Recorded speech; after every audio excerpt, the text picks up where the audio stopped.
So top of the morning, YouTube, how are you? Good. My name's Alexander if you're new here, and this is Our Green Agenda. So today we're going to be talking about my cuttings and what I did with that sea buckthorn. And as you can see here, I'm not in that same location. I'm on the Croft right now. I'm not at the play park. Reason being, that day was disgusting. It was a horrible day. It was really wet, really windy, and there was so many pee bottles in there full of pee, condom wrappers and stuff. I was like, you know what? I'm not bringing my camera out in this. So I can just I was like, oh mate, well, at least they're using them anyway, innit? Safe sex and that. So I just thought to myself, you know what, let me just crack on, and then we just gonna just get on with it and just do the job. So I did. The piles of rubbish are still there, but with the sea buckthorn that I can manage to kind of save, I decided to put them around here. And right now at the bottom of the Croft, you might recognise that old shieling down there, and the seeds just down there, right at the far end, the arse end. So this bit is going to be the food forest. So let me just point out some of the plants and just how they look doing right now, because today is gusty. It's like I said, it's supposed to be summertime now. I filmed that vlog in May, and this is what, June now, June the 17th. So let's have a look at these plants now. So nothing fancy really, like I just kind of shoved them in. I thought they were kind of like, they're looking a bit kind of sparse and a bit dead, but you can see here, there is growth, there is green growth here. And that's what I said, the rabbit don't like it and the deer don't like it. Hopefully you can still hear me, so it's very gusty. And it can take these windy conditions, so I'm happy. I got some big chunky ones. There's a big chunky one over there, so let's have a quick look. So I've shoved, dug this in. It's still alive. I was a bit kind of like not so happy, or not optimistic about the bigger ones, but yeah, it's solid. You'll find its feet. The willow is still green, finding its feet. That's quite late for the willow, so please excuse the wind, but it should kind of bounce back.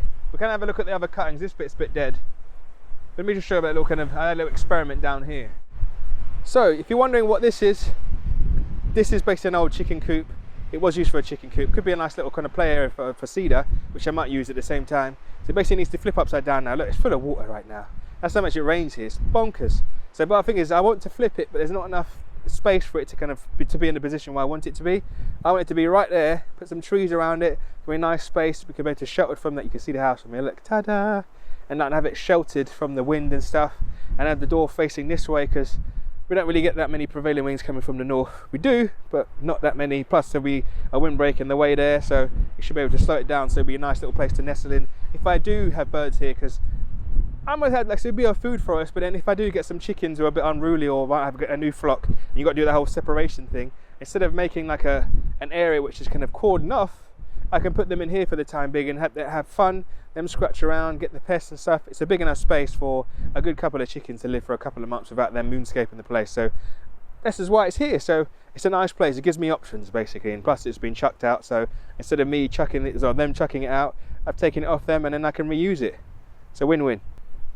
So quickly, for those who are new here, this is the kind of the arse end of the Croft. We're building a house at the top of the Croft up here, so we can live here and work our magic and turn this place into a sustainable, beautiful, abundant space, which is kind of good for the animals and good for us. So this section is the furthest, well, I'd say what, zone 6, sorry, zone 5, zone 6 is furthest away from the house, so would be ideal for a food forest. So I'm going to work my magic, but before I do that, I'm going to surround this whole section with loads of trees. So that's what I've done with all the kind of the sea buckthorn, which I could have cut. If you want to see that vlog when I talk about the sea buckthorn, top right, it's quite informative. Talks about some of the plants that grow well here. So I put a lot of sea buckthorn. So I'm not wearing the kind of the perfect trousers for, what you may call it, not getting ticks, but if I get ticks, I'm kind of relaxed about them right now. I can't be asked. So yeah, I put a lot of sea buckthorn in here. So there's one there, and there's a few dotted. Is there one over there? That one's not looking too happy. And there's a few of them dotted around in the road. I didn't realise how kind of thuggish Rosa rugosa is. You could take neglect conditions. This is the white one. You can get pink or white, and it's doing really well. And look what I noticed the other day. Have a look. Oh, there's one. This one's coming back. It's another sea buckthorn. Over here is the guinea fowl nest. So yeah, nice eggs, nice little compact egg, really juicy, really. It's like a little duck egg basically. So yeah, that's my plan for here. So, and this bit of land has got the most rush, meaning it's the most boggy. It's kind of on a slope, kind of settles in here. Not sure of the contours yet, but I'm learning. It does pool up with a lot of water down this section here, and there's people in this house up here. Nice people though, a nice two couples. I've had a good old chat with them. I like when people move in here, stay here, and they're really friendly. So a lot of potentilla, which is kind of the going thing for Uist. I'm sure I can nullify that, but it's not really doing any harm. I don't really mind it right now. Got a similar flower to the buttercup, But that is creeping buttercup down. Is that creeping? No, it's not. That's the potentilla flower. Oh, there is creeping buttercup. I'm not lying. There is creeping buttercup down here. A lot of wood sorrel and a lot of rush. The generic kind of main offenders for up here. And up there, there's trying, well, like I said, over here in the winter time, it literally just kind of just full of water, which is great. I mean, there's less watering, but you can see the deer have been here.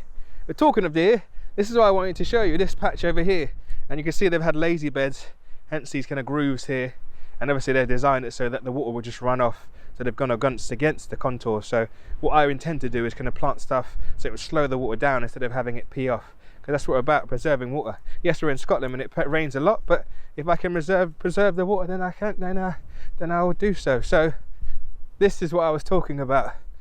I was gonna stake this up with this, what do you call it, this tree stake, but then I thought, oh, I've got loads of willow knocking about. So what I've done is, I did have another piece of willow. Oh, this is it. They've rocked it out. So you can see this has been rocked out. It's been nibbled by the deer. You see this video here. That was the next day the deer came over and nibbled the bugger. So this was in the ground. Did I put this in the ground? It's alive anyway. I should really put this in the ground. Is it still alive? Let me scratch it. Good way to see if something's alive. You scratch it. It's green underneath and it's alive. So this sea buckthorn is going to really, well, it's taken, which is great. The willow's taken too. It's kind of being supported by the willow, which is great. This is going to be like an amalgamation of just a nice nitrogen rich kind of thatchy area for birds to kind of come, like, for example, I want to invite like thrushes in, all the songbirds in, because they're going to be like my pest control, and that's the plan for here. And believe me, honestly, there's sea buckthorn all the way around this area, all the way. So nitrogen rich plants knocking about the place, can take the strong winds, and they're just doing their part right now. Not sure what I'm going to do with the rush. I have no idea what I'm going to do. It's not really annoying me right now. I know there's like lots of videos online about how to kind of eradicate it and get rid of it and stuff. It doesn't bother me. Like I said, it's a sign of kind of moisture. I just plant some trees around it, see what I can get away with. So that's pretty much it, guys. I could like show you each individual sea buckthorn, but I don't think there's any point in that. They're all doing well. They're kind of looking a bit bedraggled. If I'm look at this one here, they look a bit shocked to the system. Like imagine you got dug up. It's like moving house and it's stressful. So you can understand how plants feel. But they're a lot hardier. So this is kind of taking the full front of the wind and then trying to anchor itself and trying to establish itself. Obviously, just give it some time. I'm not here for the kind of, well, as much as I want a speedy windbreak, it'll take time. It will take some time. So if you're new here, consider subscribing to see how these kind of develop. Like I said, this is going to be a future food for us, but in time, I'm going to make a vlog, because this is by far, I've looked online, this is by far the windiest permaculture project I think out there going. And if you can disagree with me, put it in the comments. If you can agree with me, give me a thumbs up. So it's just like, I can't just put anything willy-nilly in here. I have to kind of put a windbreak in. So that's basically what I'm doing right now. Putting the windbreak in, getting that established, and then I can be able to plant it whatever I want. So yeah, so if you're new here, consider subscribing, join the journey. We've got ducks, we've got chickens. We're having a whale of a time. Take it easy, hope to see you soon. And remember, it's not just my agenda, it's yours too.